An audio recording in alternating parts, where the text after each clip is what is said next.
Come with us on a journey into the unknown, the unexplained, and the unbelievable. We will test your senses and challenge your beliefs. A world where science and religion clash. Or do they?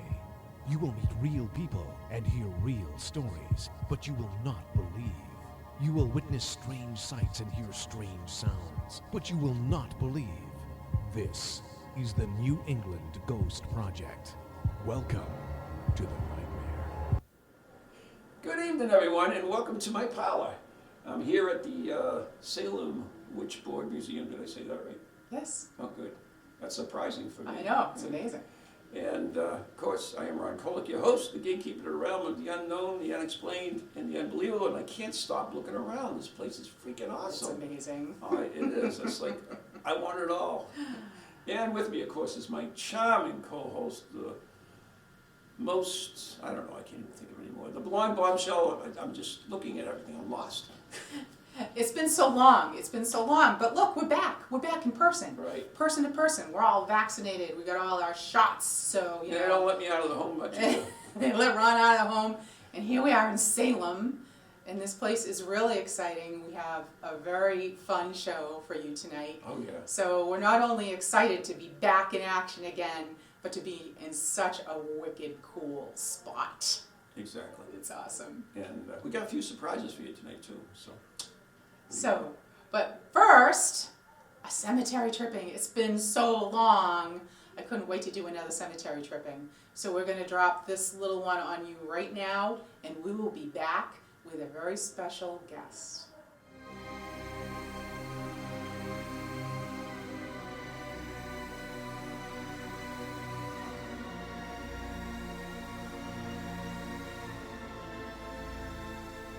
Welcome to Cemetery Tripping, where I will feature a different cemetery in each episode that I hope you will seek out and enjoy as much as I do.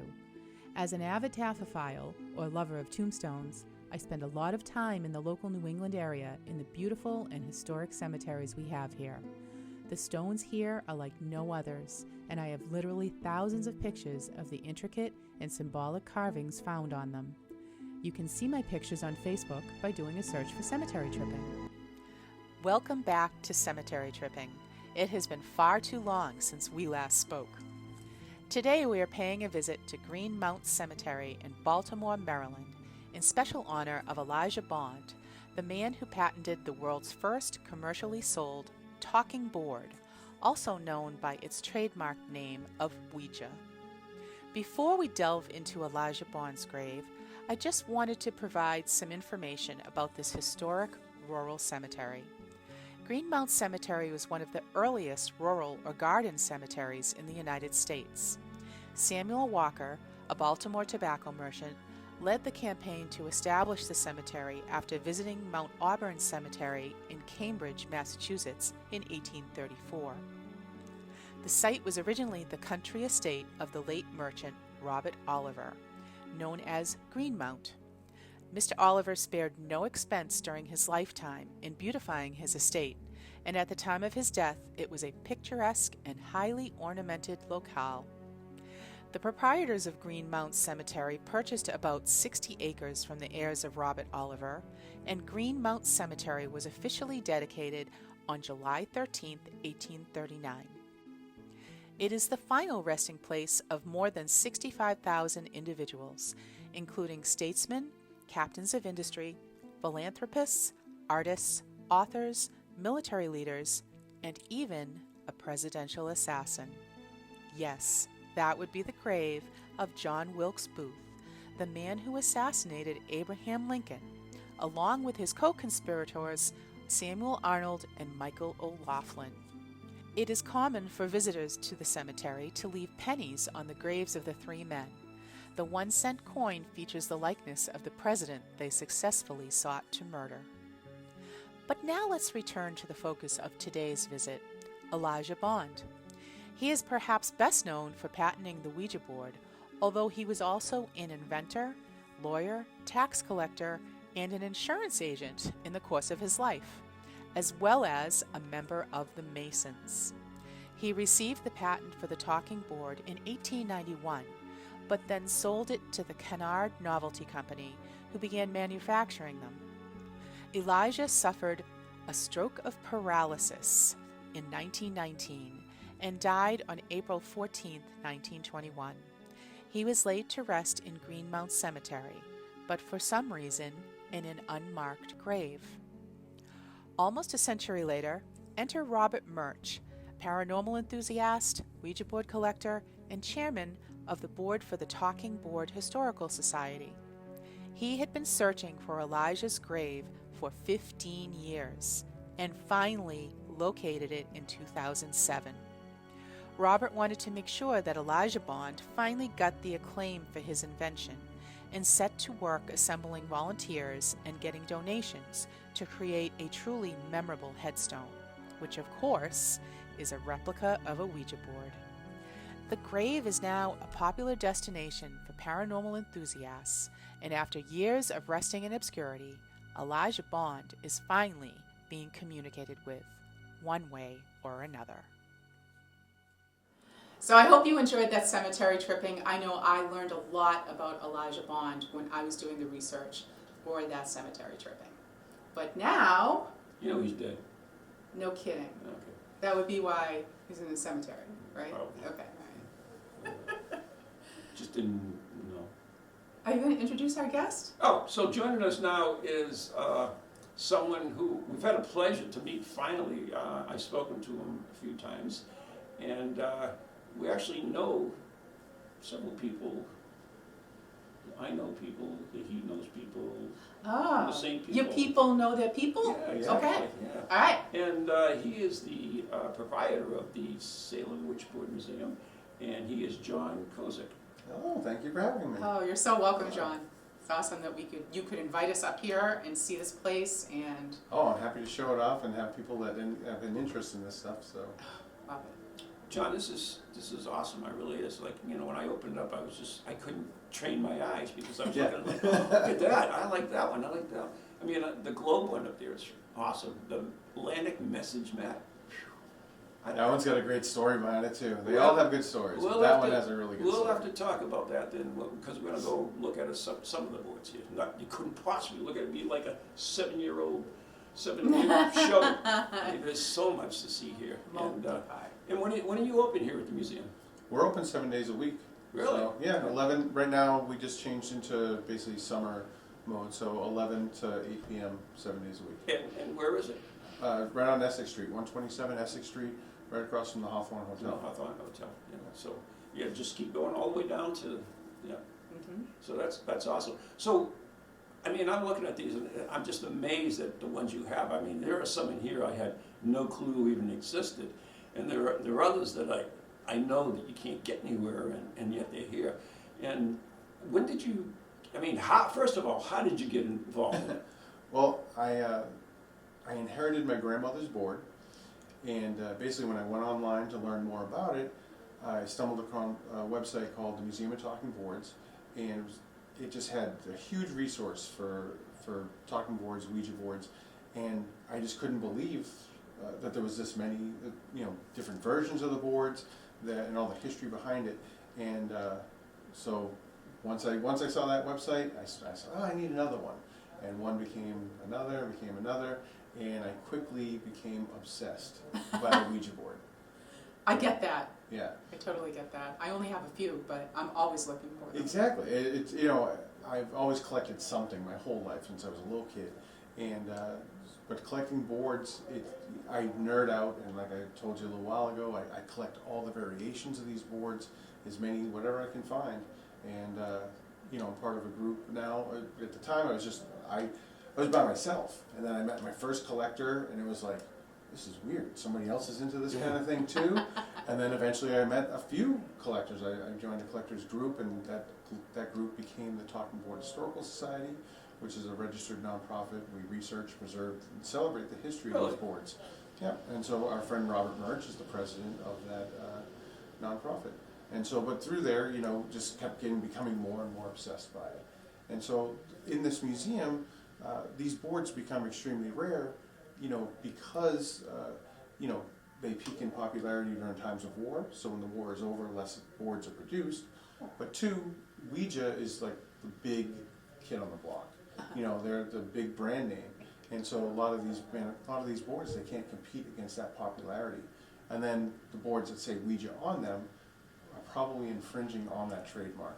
So when you come in here, there's boards that are, if I say it's the only known one, that's all we've seen in not just my 15 years of collecting, but other collectors who've over 30 years, it's all we've seen in 30 years.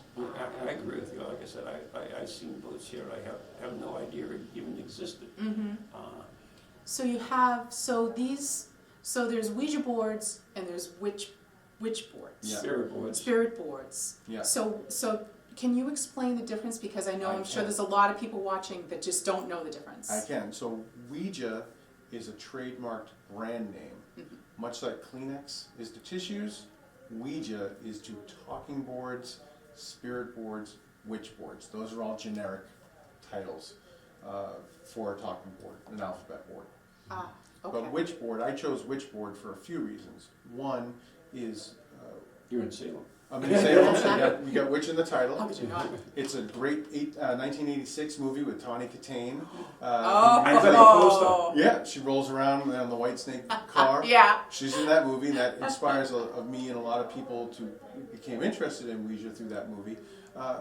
But before Ouija existed, the person that first started mass producing a board, he didn't have a title for it, and he was calling them witch boards. So there's a few reasons why I chose witch board as opposed to just being the talking board museum or spirit board museum. Witch board museum just fit being in Salem and those other factors as well. So. That's the one thing I could never figure out is they made that movie Witch Board. Yep. And like I said, I got the big poster to it, but they never made a board for it. You think Hasbro or somebody would have? You would think, especially now with like Stranger Things and they're making boards. Oh yeah, they have. You can get anyone and everyone. Yeah. What's that one with the two brothers? They go around looking for weird stuff all the time. Fighting ghosts. Supernatural. Oh, yeah. Supernatural boards. Yeah, exactly. Yeah. Buffy the Vampire boards. Sure. Yeah. You name it, they've got it. Yeah, Surprised they don't have a Downton Abbey board. Yeah, exactly. But no, they didn't do too much merchandising for it. That movie originally was called Ouija, and then at the last minute they didn't have permission or they didn't want to deal with the legal part of using that name, and so they went with Witch Board, and they've spawned 2 more movies since then. So, but yeah, they never got into merchandising really on it. They did. I have a replica of that board Nice. that I bought off of Este. Nice. And I like it. I mean, it's not original or anything, but it is that board. Yeah. And for Spirit Quest one year, Spirit Quest is a big event that we run every year. And I had that blown up, so we had a large, giant one, and I cut out a giant wooden planchette, and we actually did that witch board with the giant planchette with a bunch of people on it. Yeah, so it was a lot of fun. Yeah. But yeah. So why do you think people are so scared of Ouija boards? I think it all starts. I suspect it's because these are easily accessible to kids. They're sold in toy stores, and so a lot of times it's somebody's first experience with the paranormal. Now these boards, they work based on what you believe, not what I believe. They work based on what you believe. So if you are not taking it seriously, if you're asking questions that maybe you don't want the answers to, those are the kind of results you're going to get from using the board. And if that happens at a young age, not only maybe a sleepover where there's like a dare aspect to it. Oh my God, yeah, the little girls and parents that say you shouldn't do these things, so now you're gonna do it. So I think a lot of times because it's someone's first experience with the paranormal, whatever experience they had stays with them a very long time. So. And that's funny because we just did a show on this the other night, a radio show. And that is exactly what happened. Was a friend of mine gave me a story about her and her girlfriend when they were 13, and the parents didn't want them playing with the board, and they waited till the parents weren't home and snuck the board out of the closet. So yeah, exactly. Oh, yeah. Exactly what happens. I mean, in myself, I get people send me Ouija boards that are haunted by demons and so forth that are out there. So far, nothing bad. Yeah, I mean, there's that part I of lost it. my hair. I blame it on the Ouija board. But I mean, there's people that have had the bad experiences, but then there's just a lot of superstitions that people have heard over time, and a lot of that comes from like the movie The Exorcist, where in the early 70s, that's how they explain how she becomes possessed, is she'd use the Ouija board. And even though it's a very small scene in the film that a lot of people might not even remember, over time what happens is people say that story, and then it just becomes part of what people believe. And so to this day, I'll meet a lot of people that come in the museum, and they'll say, well, I heard you should never use the board alone. And I'll laugh and say, well, actually, you know, since these peak in popularity during times of war, a lot of times it was a woman who used the board alone, probably to speak to a deceased husband, father, or brother. And it was very normal. And that movie changed a lot of how people use the board. And so, but that's a superstition that we can trace pretty close to The Exorcist. Yeah, so I think really The Exorcist and Hollywood in general. Of course, yeah, there's all the horror movies is, you know, sunk everybody. So are all the boards that are here, did you collect personally, or, wow? Or, everything here is from my collection except 3 boards. 3 boards, like what Ron was saying, how he gets people that donate boards, they were donated to the Talking Board Historical Society because the previous owners had bad experiences with them or thought they were haunted. And so those are here, and the TBHS gets quite a few donations. But the 3 boards that I put on display here, I think, tell the best stories. They're not the scariest stories, but they're just a snapshot of some of the beliefs that people have about these boards. So if we walk around a little bit, I can show you them when we get to them. Yes. But yeah, so everything here is from my collection except for those 3 boards. That's amazing. That's excellent, actually. And so, do you have the entire collection? What's that? Do you have the entire collection? Oh no, no one will ever own every board. Every ever made. It won't happen. It's too. But who wants that to happen? Then I mean, then I stop looking, and Let's that's start collecting. you know.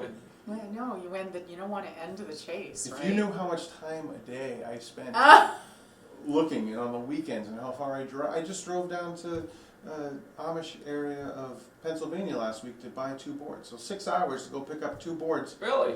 Yeah, you know, I That's love damn it. good boards. I'm at the flea markets. I'm at the yard sales. I'm everywhere. Wow. I do this stuff, and I love hunting. Mhm. I love it. And Yeah, it's so awesome. if I had every board, I don't know what I would do. Right? I don't know You what the next can't- thing would be. Yeah. And Your life is over. Yeah. and there's still, I mean, people go on eBay and because that's the number one thing. Sure. Of looks on course. Right. there. And you know, the prices on there are the prices on there. Oh yeah. But you can still get bargains on Oh, it. 100%. Yeah. Yeah. I mean, Anne collected, she got the Ouija board, the Swami tray. Oh, nice. Yeah. Yeah, Yeah. it's And she beautiful. got It's that. huge. And Yeah, the big explain- one, yeah. Explain how that happened.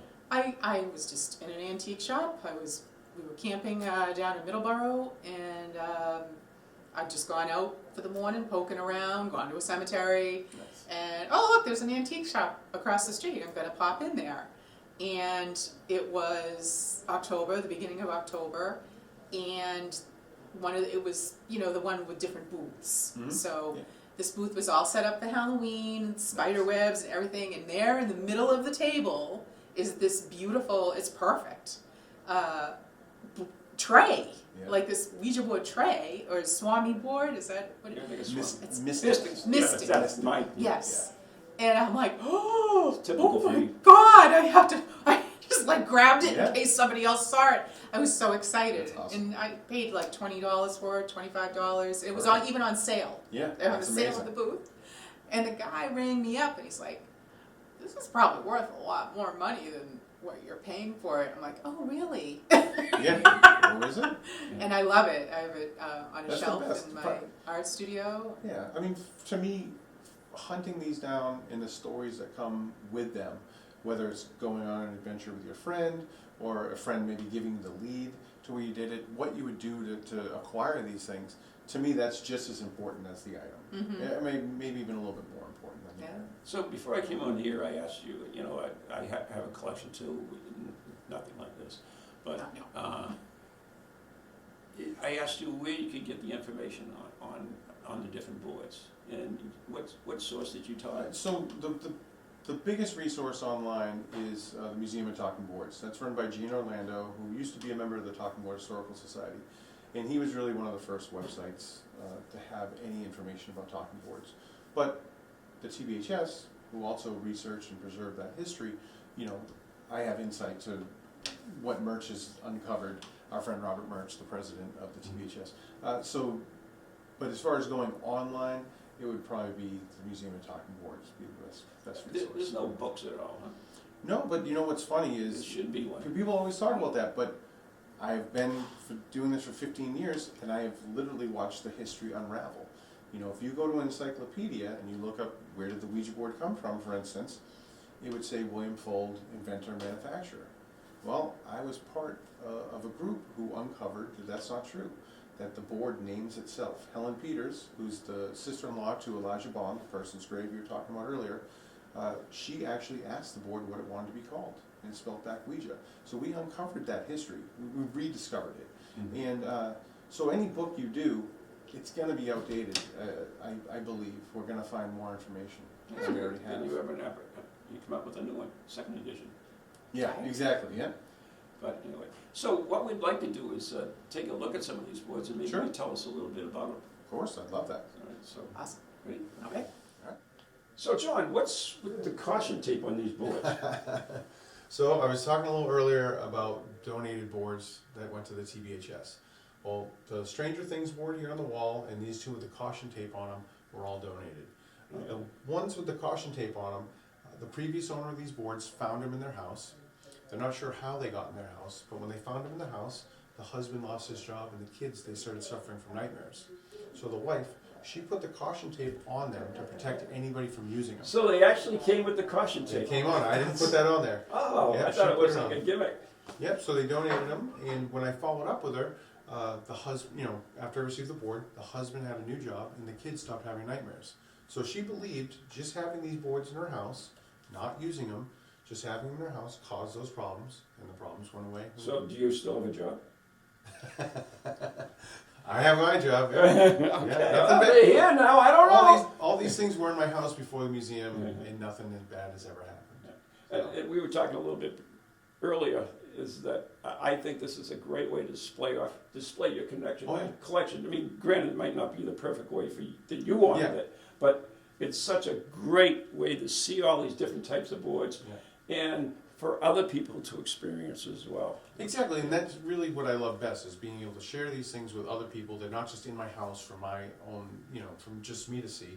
And being able to talk about these things, hear people's stories, that's the biggest reward for me having a museum, is definitely being able to meet people that, again, like when I first got into it, I didn't think there was anybody else into this stuff. So to meet people that are actually into it and do have questions or want to learn more about it, that's the best part. So you talked earlier about, or you and I talked earlier about people putting their names on it, like Oh, yeah. Supernatural, Yeah. Buffy the Bland. So this is Stranger Things. Yeah. So what's the story behind this one? I love this story. So this too was donated to the TBHS, and I keep it in the museum for a few reasons. One is people that watch that show, they might not realize that it was a talking board, that even though there wasn't a planchette going, the alphabet was being lit up by the bulbs above, and she was speaking to her son on the other side. The other is when you talk about haunted items, people perceive that those have to be old and not something from 2017. But the previous owner of this board had a bad enough experience with it, so much so they spent $15 to $20 to mail it away. They didn't put a return address on the package. They put a note in with the board, and the note basically says, if you find it, forward it to the Talking Board Historical Society, because trust me, you don't want it. And I'm okay that I don't know the whole story. I know it was bad, and they're worried about it coming back to them. And that's so many stories Exactly. attached to these Yeah, things. I mean, it doesn't have to be, to me, it doesn't have to be a story of, you know, they had contact with something and then the lights went out, or all these different things happen. There's a lot of experiences people have. And, you know, the ones that we have here, I love this because it talks about the superstition of people worried about the boards coming back to them. You know, you hear that superstition of, what do I do with this board? I need to get rid of it. Do I light it on fire? Do I throw it away? And then you hear the stories of, no, it goes back to them. You don't do that, yeah. Exactly. So there's a lot, you know, when you go online, there's a lot of misinformation, or it's just a lot of superstitions that people just don't know what to do. And they feel better about donating them to thinking that it's going into someone that would be more careful with it. You know? When I get bored, sometimes they have amulets amulets with them. For instance, there was Bible one time in one of them, and you know, other ones will have sage on them or something like that. Yeah. So they're all unique stories, and But for some reason, for those particular people, it's bad. Yeah. So you can have them. I mean, for me, you know, I believe this is a tool to having a conversation. It's not the entity or whatever you believe you're speaking with. It's just a tool to have it. And, you know, I don't burn, break, or throw away my phone when I have a bad conversation on it. But people I do that to my wife, but that's but anyway. All right, so speaking about wife, we were talking about something we did on a show earlier, the last show, about some guy that murdered his wife, shot him 4 times. And Well, you've got a unique yep, so piece in the museum there's stories of murder and suicide and mystery around the board. And one of those stories is the Heard case. And where that gentleman was, his wife was using the board, became obsessed with it. And the board told her that not only her 77-year-old husband was cheating on her, but he had hidden $15,000. And so she believed the board, so much so she tied him up on the bed and she tortured him for years, where she would like take a hot poker and burn his feet. She'd take the butt of the gun and hit him over the head. And eventually, one day he broke free and he killed her with the gun. And shot her 4 times in the back. yeah, exactly. And the police, of course, they came to investigate and they found him innocent. You know, he wasn't charged. And you have that photograph. I do. We're looking at that now. So, Yeah, there's a photograph in the museum that comes from the Associated Press. Yeah, we're looking at it now, so Yeah. it's pretty cool. That's amazing you have that. And one other board I want to talk about, and I know Ann has questions too, is that round one we talked about earlier. The round one is great. Yes. So that combines a few of my favorite things. One is it's a very rare board you don't find online or anything. And so when it came up, I actually flew to California to buy all the ones that this guy had. So the story is that it belonged to Geraldine Saunders. It came from the estate of Geraldine Saunders. She was the first female cruise ship director.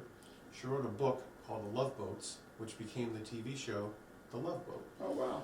She very fascinating life. She was a model. She was engaged, or she was married to Henry Omar, who was an astrologist of the stars. And even though they were only married for a few months, she actually kept writing the column for years. She was engaged to Albert Decker, who was a B-movie actor who was in Hercules versus the Cyclops. She found him hanging dead in the shower, bound and gagged, with hypodermic needles in his arms. All this derogatory stuff written in red lipstick all over his body, and the police ruled it a suicide. So when she died, I met the person that bought all of her occult and astrology books, and he found 13 of those round boards. Really? And so the one that's hanging in the museum is actually one that, so these boards are very rare, not distributed. It was sold on the Love Boat, or Pacific Princess, whatever cruise liner she worked for. So it's the display model where it says, oh, for more, you know, check with the clerk for availability and stuff. Wow, that is so cool. So I love it because I literally hopped in a plane and flew out to California, and I bought 12 of the 13 a serious boards. collector, my friend. Yeah, 12 of the 13 boards. All right, so I know Ann has some questions, but Yeah. one thing I have a unique little Ouija board thing, and it's a deck of cards, but it comes with the little Ouija board and a metal planchette. Oh, really? Yeah, I really like it, and the planchette is made of metal, very well quality, and it's another thing I'll have to show you. Oh, definitely. Yeah.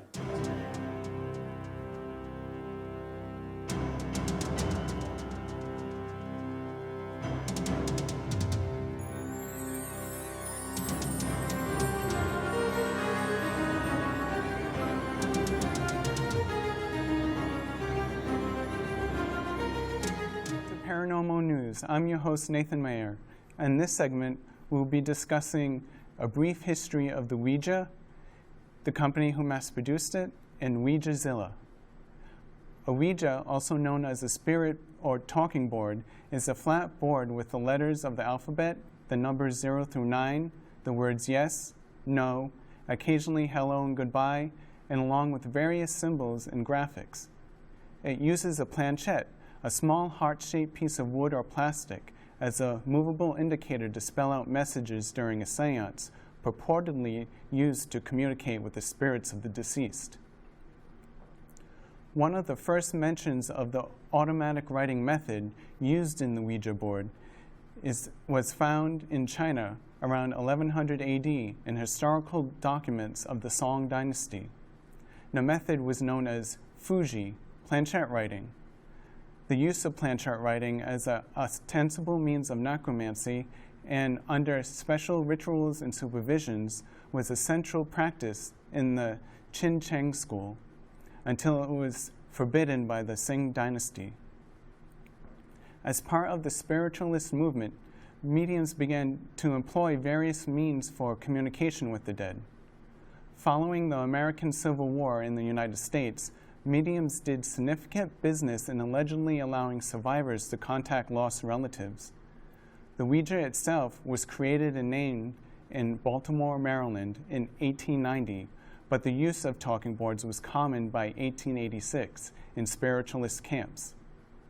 Elijah Bond filed for patent protection for his idea to sell a planchette with a board with the alphabet printed on it, and the patent was issued on February 10, 1891.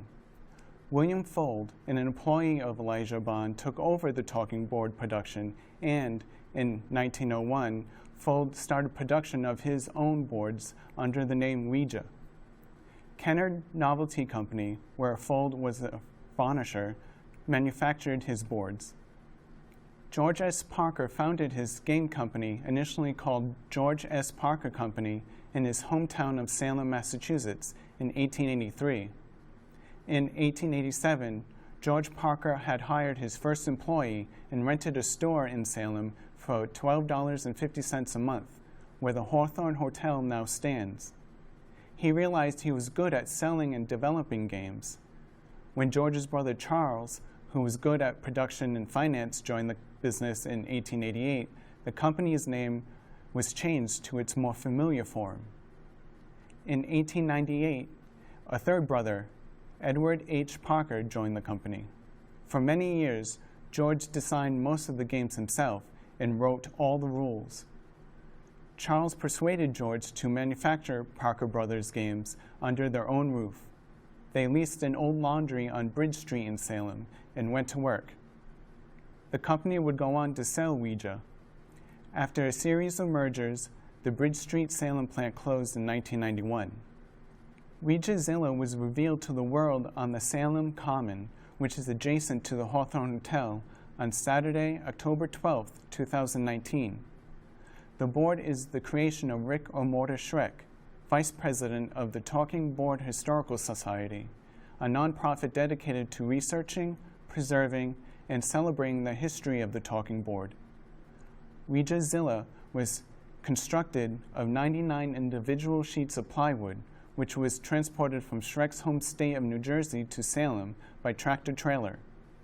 The board weighed a whopping 9,000 pounds and was large enough to park 5 full-size 18-wheelers on it. The 15.5 feet long planchette was roughly 400 pounds. According to Ripley's Believe It or Not, Ouijazilla holds the unofficial title for world's largest Ouija board at 3,168 square feet, which took Schreck a year to create. Okay, so I had talked to you earlier about the planchette I found. Mm-hmm. Actually, I talked to you about the Swami board. Yes. But I also found a planchette in a different antique store. And I noticed in your case right here, the mysterious planchette. Yeah. And this is very old. I have the original cardboard box too. Whoa. That it came with. So it is pretty cool. You have to send me a picture of that. I will. I absolutely will. And it's got little wooden feet. Yep. And it's in kind of rough shape, but it's still, I think it would still be functional. Oh yeah. So what about the story of the planchettes? I mean, there's all different kinds. Some have little windows, Yeah. and what about the actual planchette? Well, first of all, I think I'll start back a little earlier. Mm-hmm. And the planchette is a device that was used in France as early as 1851, and it was just like an automatic writing planchette, which had a pencil at the very front of it and had wheels on the back where a medium would channel a spirit through themselves and they would write or draw onto a piece of paper. And it's not until that device basically crosses paths with an alphabet board is where we get the talking board from. Prior to that, people had been using shot glasses as planchettes or bowler hats with 4 pencils kind of hovering over the letters. But the automatic writing planchette is really how this is modeled after. They take away the wheels, they take away the pencil, and that's when you have that heart-shaped design. But early on, it's more of a paddle. Eventually, it kind of changes. But really, when you start getting into all these in the case, same with the boards on the wall, what you have is manufacturers who are just trying to set themselves apart, and they're just trying to one-up the next person. So that's where you start getting the Swamis, Egyptian, Middle Eastern themes on the boards, and that helps confuse a lot of people with the history as to how old these things are. Because now people think, oh no, they were used, back in Egypt. In Egyptian times? Exactly, but it's not. It's an American thing that starts mid-1800s and really just peaks in popularity during times of war. And by World War II, it's extremely popular. And so that's where the planchettes start changing from just being heart-shaped to then having the hole in the center of it, and which makes it confusing as to where you're supposed to look to get the messages, the point or the hole. Right. Especially if the hole might have a pin in it, have glass and pins. It's hard to see through it. So it's not until trial and error as to what messages you're getting or you can make sense of where you're supposed to be looking. But I like the ones from the 40s. There's one specifically that say, look through the hole. And that helps, okay, now I know where I'm supposed to be looking. Oh, I'm going to have to go home and look at mine more closely. I think there's a little pin in it. Yeah, which makes it kind of hard to look through. Yeah. All right. Well, when I get home, I'm going to take a picture and Oh, I'll please. definitely send it to you. So I also have my Swami tray, and it came with the paper instructions, Nice. which I have like in a little bag, and it looks like it's probably from the 50s. Is that 1940s. accurate? 40s. Yep. Oh. So cool. it would fit well on this wall behind us, where this whole wall is World War II that's happening. And in America, there's probably about 50 boards on this wall, kind of just letting you know just how popular it is during that time, and how competitive it really was, not only against these manufacturers, but they're still competing against Ouija, which is the biggest manufacturer of all of them. Wow. Yeah, but that tray that you have is great because the company that made that, Hasco, they came up with the technology how to press that tray, and they had a license to put out Disney products to do trays for them, but they didn't. I don't believe they had a license to actually use the Disney witch on that tray. Yes, So the there's a witch on it. Yeah. The bottom, it's out of place. It's all Middle Eastern, Yes. people on camels. Yeah, yeah. And then you get to the witch, and you're like, wait, that doesn't fit. Yeah. And it's the witch from Snow White. Oh my So, God. I'm not saying that it's illegal. I just don't think they had permission to use it on the Ouija board. Ah, I see. Because they made dinner. Everything else was dinner trays, That's serving trays, cool. things like that. It just seems like an odd thing to put Oh, on a it's very tray. Exactly. I'm like, why would a Ouija board be on a tray? Yeah. I've never ever seen anything like it. That's why I was Yeah. so excited to find it. So, It's oh, a great cool. score. Very cool. Yay! So there's some other. There's a board in here of the sex. What is it? The Psychic Sex The Board. psychic sex board. That was made in Watertown in the 70s. And, in the 70s, you have key parties, you have, swinging parties. And really, as people's views on sex change, their interaction with the Ouija board changes. Right after World War I, the board kind of gets a second life. And the directions on the back will say it's best played between a man and a woman. It's best played with the board on your lap, so now your knees are touching. You're in a dim lit room, you're unchaperoned. And there's a couple pictures here where you'll see just how, most famously the Norman Rockwell drawing from the Saturday Evening Post in 1920, where you see the couple touching. And in that picture is great because the woman is clearly engaged in this session and the man is just focused on her chest. Yeah. But you get an idea. It's pretty risque for the time. Yes. And, as people's views on sex change, that changed. So by the 70s, now you have key parties, swinging parties. Next to the psychic sex board here is a book called Swap Around the Ouija Board. And even by the 60s, Parker Brothers, who wants to sell as many boards as possible, they're not going to tell you you're speaking to a ghost or a spirit. They're going to just want to, it's mystery. What's going on? It's strange. But one of their ads that we have hanging here, it's a man and woman playing, and at the very end of it, it says, you may even get a little turned on. Oh, So, we'll hook you up. yeah. That's a riot. Oh my God. Well, thank you for sharing that Of with course. us. And we're going to be right back with another Right. segment. Okay, joining me now is a good friend of mine. She's a psychic medium, author of the book Medium Rare, Leslie Martin. Hi. You've been out here on my expertise on the Salem, expertise. Your escapades? Yeah. So you heard John talking about these boards about being haunted, and so what do you think? Can they be haunted? Well, it depends on what energy's been put on them, or if it retains the energy. As you know, in psychometry, items do retain energy, so it's very possible that they could retain some energy. Yeah. Okay. Do I think they're haunted? Yeah. I don't know. I don't know if they're haunted or not. So I'll tell you what to do. Why don't you just put 2 fingers on that one with the Christmas bulbs on it there, and see if you get anything besides sore fingers.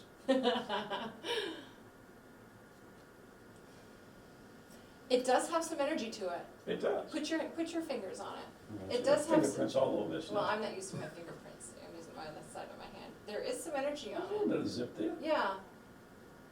Yeah. So if we get in a car accident on the way home, we can sue John. Is that what I'm you're not saying? driving, so it's okay for me. Yeah, so I don't know the history of that, but there is energy on that board. So would you have that in your house? I would have that in my house, yes. You wouldn't have a problem. No. All right. Thanks, Les. So I noticed you have the little pink Ouija board here, and before I get into it, I got to tell you a story. For 13 years here in Salem, I used to be part of the Festival of Dead, and I did spectral evidence at the Hawthorne Hotel. Yeah. And every year, since that first year, I used to poll the audience. I'd say, who thinks the Ouija board is evil? And when I first started doing it, it was like 90% of the audience, they had their hands up. And as the years would go by, it would drop and drop. Yeah. But they were always the same. I would, who would think those Ouija boards are evil? The hands would go up. Then I'd go behind the screen, and I'd come out with the little pink case on me, and I'd say, how can you think that this is evil? So what's the story behind that? I love it. I always call it the Bobby, it's not. Exactly. No, it's not a Barbie, but you would think that for Yeah. sure. It's definitely, so it's 2008, put up by Hasbro, pink Ouija board with a pink carrying case, pink planchette, and comes with those little suggestion cards. Which is great. Their cards are awesome because they're just what you would expect for a company to be having 8-year-olds ask the Ouija board. Exactly. Will I be famous someday? Does somebody have a crush on me? Will I marry a famous actor? Yeah. I have a couple on display for it. But yeah, what I love is in 2009, a few Christian groups got upset. They called for a boycott at Toys R Us. But the only problem was the board was already sold out. That's how popular it was. You can still run into it once in a while now. Oh yeah. But yeah, it's a fun board. The questions are really, really funny. Yeah. They really are. And then you can see it as little girls, I say little girls, but young girls doing this. And it's no more than their slumber parties. And that's the way it is. But Ouija is such a big deal in our culture. I mean, it sneaks into like movies and stuff that we don't even notice. Yep. Downton Abbey now. My wife and I are big at Downton Abbey. And they had the Ouija board in there one time. Oh yeah. It's one of the best lines I ever saw is that they were doing the Ouija board in the kitchen, and the cook was there, and she was telling, okay, break it up, and the young girl says, what's the matter? Don't you believe in spirits? And the cook says, yeah, I do, but I don't think they play games. Yeah. which is basically what the Ouija board was originally designed as, a game.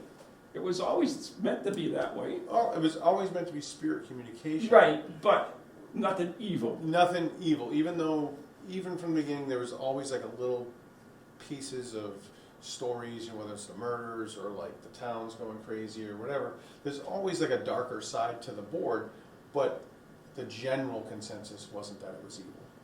So what is the creep over? I just happened to see that. Another Christian a Christian book put out about the Ouija board. Is it really? Yeah. Oh yeah. Banned the Ouija board? Yeah, it's almost like a bigger version of like a chick track or something, you know. Wow. Okay, so I have one more that I'm confused and All right. I know the Kresge board and with the pendulum and Yeah, everything else. pendulum, yeah. What is this with this mannequin thing? Yeah, so that's the Magi board. It's one of only 2 boards that we know of that uses more of like a marionette style planchette. So instead of a heart-shaped planchette, it's literally 2 sticks that are crossed. And on the box, you'll see how the people are using it. But there are 4 people sitting across from each other, holding one end of that stick. And at the very center of the 2, where the sticks meet, there's a little point. And so that would be the pointer to go across. Oh, okay. But what I love about it, I keep it specifically, it's in the museum right there, because one of the stories I talk about is when Murch, he actually got to meet Hubert Fold, who was the president of Ouija in the 1930s. And he met him on hospice care, on his deathbed. And Hubert, he got an interview from him, and Hubert basically talks about how they shouldn't have messed with the success of the Ouija board. They tried to make this metal board that failed. And eventually they got scrapped for the war. And he talks about how the Ouija board was so popular, they had 3 factories in Baltimore all producing it at the same time. And they shouldn't have messed with the success of the Ouija. And so there's a reason when people think of a Ouija board, they picture one image in their head. And they don't realize there's thousands of different styles and motifs. And it's because the Ouija is the biggest and most popular of them all. And that's, you don't, when you think of a talking board, you're not thinking of these 2 sticks that are crossed going by it. Yeah, I have one, which of course I can never remember the name of it. But what they did is they just took a whole pile of things and put them together. And it's a giant eyeball.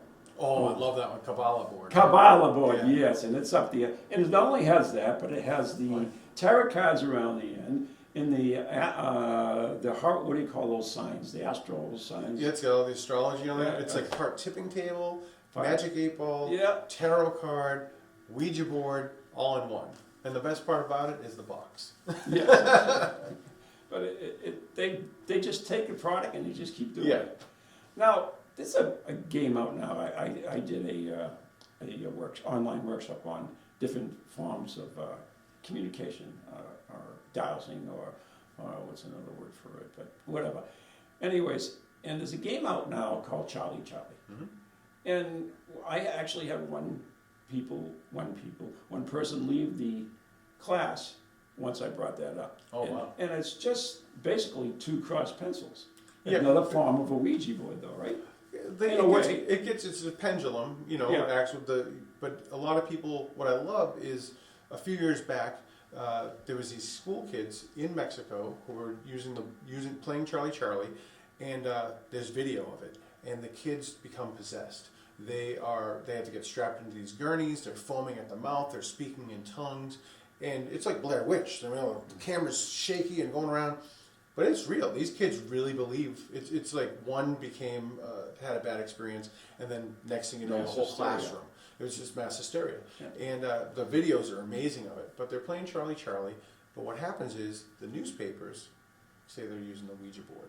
And it's very easy to demonize the Ouija board. It's well known to be demonized.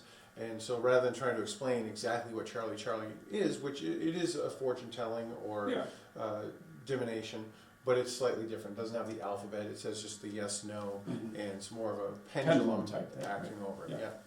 Which, I mean, there are all different ones like that. I mean, the pendulum now, I mean, they have the pendulum boards, which have letters on it. And you do that as well. Exactly. So, yeah. I love behind you, there's color forms from the 70s. Oh, they made the finger of fate, and it's like a little clear plastic ball with a pendulum hanging in it, and the alphabet's at the bottom. And normally you hold the pendulum over a board. This, you're actually holding the board, matching the pendulum, kind of. Pretty unique, and I call it a talking board because it's got the alphabet on it. I know that's the interesting thing is where you draw the line on Yes. it. I mean, there's another one that has the finger in it. It has a planchette like this. Oh yeah. I forget what that one's called. You better recall me. Well, there's the Michi Manitou. That was the first one to have like a finger point to it. Then we were talking about the ESP board. That's what it is, the And ESP board. Yeah, that's exactly what. Yeah. ESP board is the one that has a 45 record. Exactly. It comes with a record, so you're supposed to play it, So set the cool. ambiance. where it's like just basically just like sounds of the ocean, or I think it was. Which is what they use now in Yeah, meditation and everything else. exactly. Yeah. All right, that's cool.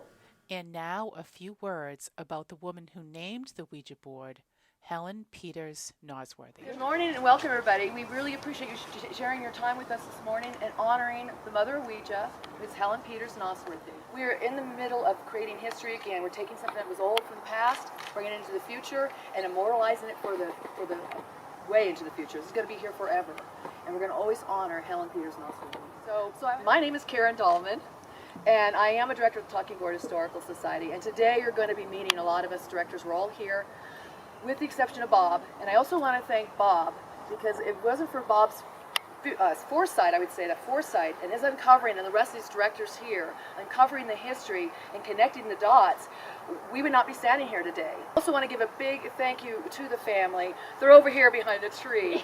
And we've got the great-great-grandson and great-great-granddaughter. So Lauren and William are here. Their mother is Kay Fenneler, and her husband Doug. And this is the family members, and this is part of their plot here. So again, thank you all very much. I'm going to hand this off now to Jim Cavato, as he is with us from the Fairmount Cemetery. So come on up. You're welcome. We're just excited to find out that Helen is. We obviously knew she was here, but we didn't know anything about her. And so when I met with Merch a couple of months ago, he started opening up our eyes to all the stuff going on. So, and again, thank you, Karen, and we're just excited that you guys are here and that we now have this awesome marker. And thank you, family, for letting them do this. Okay, thanks. And now I'd like to introduce to you one of the other directors of the Talking Board Historical Society, Gene Orlando. Come on up. Ow! So this is from the City and County of Denver, Office of the Mayor, and I'd like to read it to you. Greetings. Today you are celebrating the life of Mrs. Helen Peters Nosworthy, who is buried in the Fairmount Cemetery here in Denver. Mrs. Peters Nosworthy is considered the mother of the Ouija board because of the role she played in naming the now iconic game and for securing the patent on the invention. She convinced the official at the patent office to issue the patent after an astounding demonstration that spooked everyone present. She was born in Baltimore, Maryland, and in her later life moved to Denver to live out the remainder of her days with her beloved husband, Ernst, and her adopted daughter, Mary.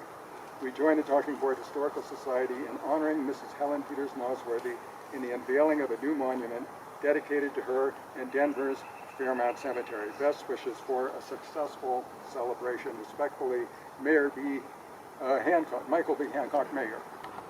So you may recognize these. These are Ouija boards. This is from 1890.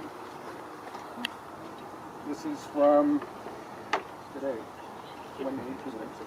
A little bit of difference, but still the iconic name Ouija.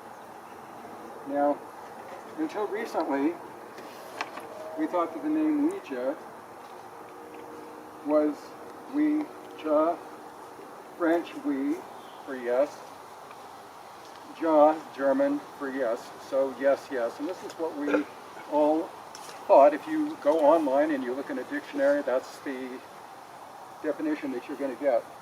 That is until Robert Murch was searching the archives of the Baltimore Sun, like he often did, and he came upon a series of letters from the actual inventors of the Ouija board, the people that put it together. The patentee, the man who did the patent, Elijah Bond, and the first manufacturer, which was Charles Kennard. And they described an interesting situation where they got together and they named the Ouija board. And what was so fascinating about this was they were together with Helen Peters, who was Elijah Bond's sister-in-law, and they were doing a session, and they wanted to ask the Ouija board, because it hadn't been named yet, what is your name?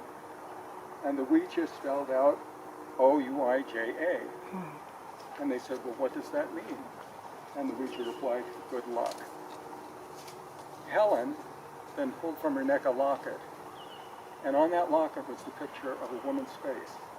And at the top of that locket was the name Ouija. Well, Elijah Bond said, well, were you thinking of that? Was that a part of what you were thinking about when you named the board? And she said, no, definitely not. So the name stuck. So we are celebrating her life today. And someone to talk about the stone itself, the monument, is our talking board director and historian, Brandon Hodge. The Ouija itself began as a remarkable collaboration by an incredible community of varied people. It started in Ohio among spiritualists who collaborated to try to refine and expedite spirit communications to make things easier in order to communicate. This idea spread to a couple of commercial entities, gentlemen E.C. Reish and Charles Kennard in Chestertown, Maryland, who took this idea and manufactured some boards sort of for the local scene. One of them, Charles Kennard, thought there was commercial appeal to this item, moved to Baltimore and sparked another collaboration, the beginning of the Kennard Novelty Company, which was later the Ouija Novelty Company. And that included the patentee Elijah Bond, who we've heard from today, Elijah Bond's sister-in-law, Helen Peters Nosworthy, Washington Bowie, their attorney, and so a series of incredible collaborations that resulted in the board that would become the Ouija and persist today. And of course, this fascinates a whole group of us that have another collaboration ourselves, and that's the Talking Board Historical Society, a disparate group of uncanny rogue collectors who were brought together for the purpose of spreading and promoting this history. And that remains the Talking Board Historical Society mission to this day, to preserve the history of the Talking Board, to dispel superstition and, frankly, false history that's been put out there, to set the record straight, if you will. And part of setting that record straight is including Helen Peters' enormous contribution to the Ouija, giving it its very name. And so one collaboration begets another. A lot of similarities between this stone and that first collaboration. Ziegler Monuments, we would like to thank, made the first stone and made this stone as well. So they are related. They're both Baltimore stones. We felt that was particularly fitting. The design through our director, Mike Buckner. Where's Mike? Thank you, Mike. Incredible design, as you'll see momentarily. And and our supporters, those who follow the TBHS and follow our history, heed it, and help us preserve it by spreading it. And so that remains our mission. We also want to, again, thank the family. We have a token here. We could not have done this without Kay and Bob, and if you'll step forward. So this is actually the original plate that was once at this site. You'll notice, like Bond's unmarked grave, Helen was also unmarked here, and so we hope she'll find it fitting that we've now given her some due recognition. Her name is not present here, but we thank you so much for allowing us this opportunity to properly honor Helen. And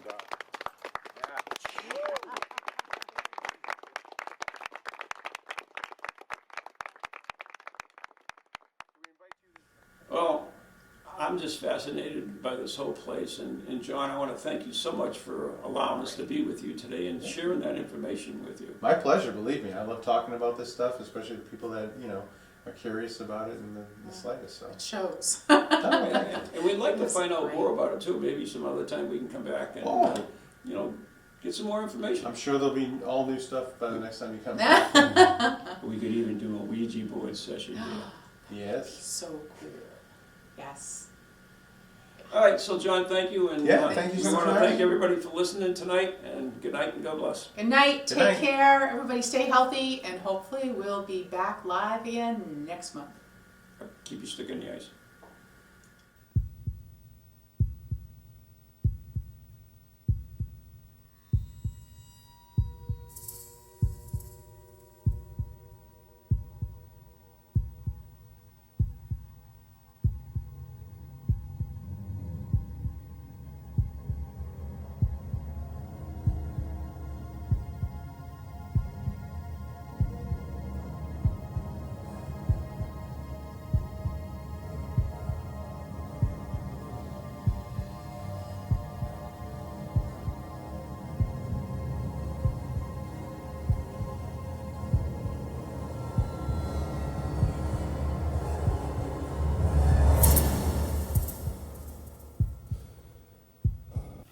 From ghoulies to ghosties, long-leggedy beasties, and things that go bump in the night. Deliver us, good Lord.